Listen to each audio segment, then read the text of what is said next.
يصلح لكم أعمالكم ويغفر لكم ذنوبكم ومن يطع الله ورسوله فقد فاز فوزا عظيما.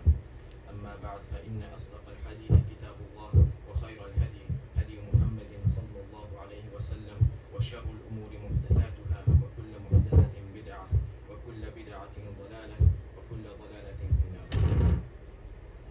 There was a year in the seerah of the Rasulullah sallallahu alaihi wasallam known as Amul Huzn, the year of sorrow, the year of sadness, and it was mentioned by Ibn Ishaq rahimahullah that the Prophet sallallahu alaihi wasallam in that entire year of Amul Huzn, he did not smile once.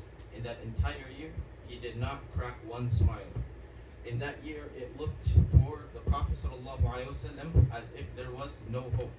It looked like there was no light at the end of the tunnel. It seemed that, after nearly 10 years of preaching, it seems that there was no way for the Quraysh to accept Islam. The Prophet ﷺ in this year, he lost his closest supporter, Khadija radiallahu anha, and shortly after, within a 40-day span, he lost his protection, Abu Talib. And he lost both of these, his internal and his external physical protection, within the span of 40 days. The grief, the loneliness, the persecution that Rasulullah ﷺ was facing, it was becoming unbearable for him. And more than that, the Prophet ﷺ, he experienced the lowest point of his entire years. Of all of the 23 years of being a prophet, this was the lowest point that the Prophet ﷺ had reached. And this was the day of Ta'if. He had reached the day of Ta'if. There was nothing lower than this day for the Prophet ﷺ. It was in the time where the Prophet ﷺ, he was not even allowed in Mecca. Abu Talib and Khadija, they have died. His followers, they have been massacred. They have been tortured. He doesn't know where to go, so he goes to Ta'if, and there he is rejected, he's insulted, he's ridiculed, and he is humiliated by an entire city. And then you can only imagine the situation that he is in. He's lonely, he's depressed, he's hopeless, he's in extreme difficulty. And it was at that point when he was leaving Ta'if, Rasulullah sallallahu alaihi wasallam made a very significant dua. And this dua, there's no dua like this dua that he made on the day of Ta'if. The one that, the dua that Rasulullah sallallahu alaihi wasallam made, it was the turning point in the seerah. A dua that comes from utter sadness, from the depth of desperation. And after this dua, the seerah would slowly but surely, it would become better and better after this very point.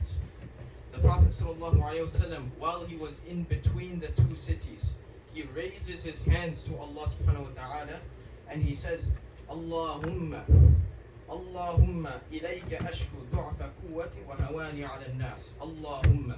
He says, when the times get tough, the believer, he doesn't just give up. He turns to Allah subhanahu wa ta'ala. When things get out of control, the believer, what does he do?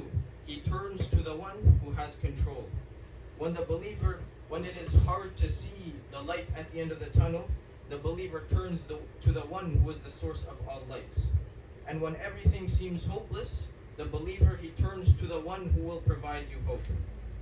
So turning to Allah subhanahu wa ta'ala through dua, through dhikr, through calling Allah subhanahu wa ta'ala's name and strengthening your iman, this is the best way to get over any kind of anxiety, any kind of grief, whatever the problem may be. So the Prophet ﷺ, he said, Allahumma, he turned to Allah subhanahu wa ta'ala. And Allah subhanahu wa ta'ala, when you turn to him, he will give you the yaqeen, he will give you the sabr, he will give you the fortitude to get through whatever situation it is that you must get through. Allah subhanahu wa ta'ala tells Rasulullah sallallahu alayhi wa sallam, that we know life will be difficult for you. We know life will be difficult for you. وَلَقَدْ نَعْلَمُ أَنَّكَ يَقِيبُ صَدْرُكَ بِمَا يَقُولُونَ. We know life will be difficult for you. فَسَبِّحْ بِحَمْدِ رَبِّكَ وَكُنْ مِنَ السَّاجِدِينَ. Right? Increase your dhikr. Increase your worship of Allah subhanahu wa ta'ala. And when life becomes difficult, discover the pleasure of worshipping Allah subhanahu wa ta'ala. Allahumma ashku ilayk. Ilayka ashku, sorry. Oh Allah, to you I complain. Oh Allah, to you it is that I complain. ضعف قوتي وهواني على الناس. Of my own weakness and the humiliation that I have been subjected to by the people. So I complain to you that the people have abandoned me. I complain to you of my lack of strength. I have no quwwah, right? I complain to you. And looking in the Quran, whenever you complain to Allah subhanahu wa ta'ala, that is the best way. That is the absolute best way to get your dua accepted. When Zakaria is 100 years old, all the hope is lost for a child, he raises his hands and he complains to Allah subhanahu wa ta'ala for his weakness. In the story of Ayyub alayhi salam, he's gone through so many difficulties, so many trials. He's lost his children. He's suffering from leprosy. He complains to Allah, Ya Rabb, inni massani ad-dur. Distress has touched me. When Ya'qub alayhi salam, his own children were conspiring against him, he said, I am not complaining to you, rather I am complaining to Allah. So complaining to Allah subhanahu wa ta'ala, that is how you will get your dua accepted. Complaining to Allah subhanahu wa ta'ala, however, is not that you reject his qadr. It's not that you are rejecting his qadr, rather it is that you are seeking his rahmah. You are seeking the rahmah of Allah subhanahu wa ta'ala. And the perfection of the iman is that we minimize complaining to other people and we maximize complaining to Allah subhanahu wa ta'ala. Simply seeking, the pity or the sorrow of other people, it won't change your situation. It won't change anything, right? But the rahmah of Allah subhanahu wa ta'ala, that is what will change your situation. And this does not mean that you're not allowed to complain to other people, but it's that you should try to minimize it as much as possible. And when we look at the Prophets alayhi salam, you look at how they complained to Allah subhanahu wa ta'ala. They didn't say, Ya Allah, why did you do this? Ya Allah, why are you doing this to me? Ya Allah, why is this happening? They said, Oh Allah, you see how difficult this is for me. You see the pain that I am in. You see the weakness that I have. They show them their own weakness to Allah subhanahu wa ta'ala. And complaining to Allah subhanahu wa ta'ala, that is the essence of iman. You are complaining to the one who can change your situation. Who else can change your situation other than Allah subhanahu wa ta'ala, other than Allah Rabbul Alameen? Complaining to Allah, that is one of the best ways to start your dua. The Prophet sallallahu alaihi wasallam, he calls out, Ya Arhamar Rahimeen, Anta Arhamar Rahimeen. He says it twice. Ya Arhamar Rahimeen, Anta Arhamar Rahimeen. The most merciful, Arham, the most merciful of all that is merciful. So when you call out to Allah subhanahu wa ta'ala, you call him by his best names. You call him and you choose these names appropriate to the dua. You want sustenance, you say Ya Razzaq. You want the rahmah of Allah subhanahu wa ta'ala, you say Ya Rahman. You want forgiveness, you say Ya Ghafoor. You call him by his best names. And the Prophet sallallahu alaihi wasallam, he wanted the rahmah of Allah subhanahu wa ta'ala, so he said Ya Arhamar Rahimeen, Arham, the most merciful. And the Prophet sallallahu alaihi wasallam, he says it twice, even while he is bleeding. He is in the worst situation possible. The situation that he is in, nothing compared to any of the difficulties that we may face today. And even then, he says, Anta Arhamar Rahimeen. You are indeed the most merciful of all that is merciful. He confirms his iman in Allah subhanahu wa ta'ala. He confirms that, Ya Allah, my iman, it is still firm in you. Even though you have put me through this difficulty, it does not shake my faith in you. The Prophet sallallahu alaihi wasallam, he says, who are you going to leave me to? Who will you leave me to? In other words, I need you, Ya Allah. Who else is there that will protect me other than you? Will you leave me to an enemy that is far away, and he will be harsh to me, or will you leave me to a close relative who will who have control over me? Between the Quraysh and between Ta'if, there is no hope for Rasulullah sallallahu alaihi wasallam. His own people, they are trying to control him, and his enemy, they are trying to kick him out. So the Prophet sallallahu alaihi wasallam, he is in a difficult situation, yet he does not have tawakkul in anyone other than Allah subhanahu wa ta'ala. He does not have tawakkul in his enemy, not his relative, but he says, my tawakkul is in you, Ya Allah. The Prophet sallallahu alaihi wasallam, he asks Allah subhanahu wa ta'ala for one thing, and one thing only. He does not ask for anything else. He asks for this one thing. If you are not angry with me, Ya Allah, then I do not care. The one thing, he's on the mission to Ta'if, and he has failed this mission, and yet he asks Allah subhanahu wa ta'ala for one thing, not the success in this dunya, but that he can avoid the anger of Allah subhanahu wa ta'ala. And this is the balance between accepting Allah's qadr and seeking for Allah subhanahu wa ta'ala's rahmah. That we should accept Allah subhanahu wa ta'ala's qadr, but there are times that will be difficult, and there are times that will be harsh for us. And as long as you tell Allah subhanahu wa ta'ala, as long as you are happy with me, then I am happy. That is the one thing that we seek in this life. Your blessings, your protection, that would be better for me, but as long as you are happy with me, that is what is best for me. So the Prophet ﷺ's end goal, his end goal was the acceptance of Allah subhanahu wa ta'ala. Not the acceptance of Quraysh, not the acceptance of Ta'if, it was the acceptance of Allah subhanahu wa ta'ala. He says, أعوذ بنور وجهك. I seek refuge in the light of your face. الذي أشرقت له الظلمات, by which all darkness is dispelled. Every single darkness, whether it is physically, literally, or metaphorically, it is eliminated by Allah subhanahu wa ta'ala. And every affair in this dunya and the akhirah, it is corrected by Allah subhanahu wa ta'ala. It is set right by Allah subhanahu wa ta'ala.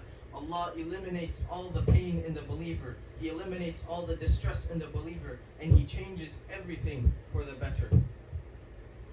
So the Prophet ﷺ, he is in fear of one thing from Allah subhanahu wa ta'ala, and that is His displeasure. That is His anger that descends upon the Prophet ﷺ. He sought refuge from that one thing, and he was willing to go through the pain of Ta'if, the lowest point of his life, to just avoid that one thing, the anger of Allah subhanahu wa ta'ala. And the true individual success, we can see from this, it is not from the matters of this dunya, but it is in gaining the pleasure of Allah subhanahu wa ta'ala. And may Allah subhanahu wa ta'ala protect us from His anger and from His punishment. لَكَ الْعُتْبَى حَتَّى تَرْضَى. You have the right to do as you please. You have the right to do as you please until you are pleased with me. So you can do whatever you want until I have your pleasure, Ya Allah. You can do whatever you want until you are pleased with me. وَلَا حَوْلَ وَلَا قُوَّةَ إِلَّا بِكَ. There is no power, there's no might except you. Meaning, nothing can change in my situation except by you, Ya Allah. And this is what we should be saying. لا حول ولا قوة إلا بك. Nothing, there's no might, there's no power in us. All the power is in Allah subhanahu wa ta'ala. May Allah subhanahu wa ta'ala make that change for us and all Muslims around the world.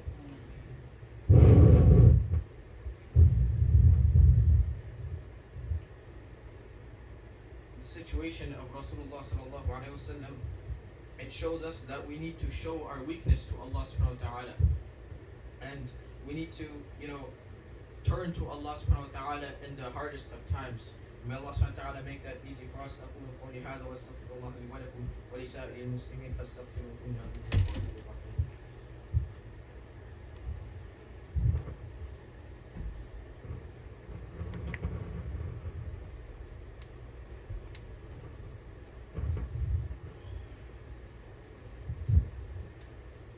Alhamdulillah wassalatu wassalamu ala Rasulullah sallallahu alayhi wa sallam. The more you submit to Allah subhanahu wa ta'ala, then the more help that you will get from Allah subhanahu wa ta'ala. The more that you detach yourself from any source of hope except Allah subhanahu wa ta'ala, the more that you will see the hope come from Allah subhanahu wa ta'ala.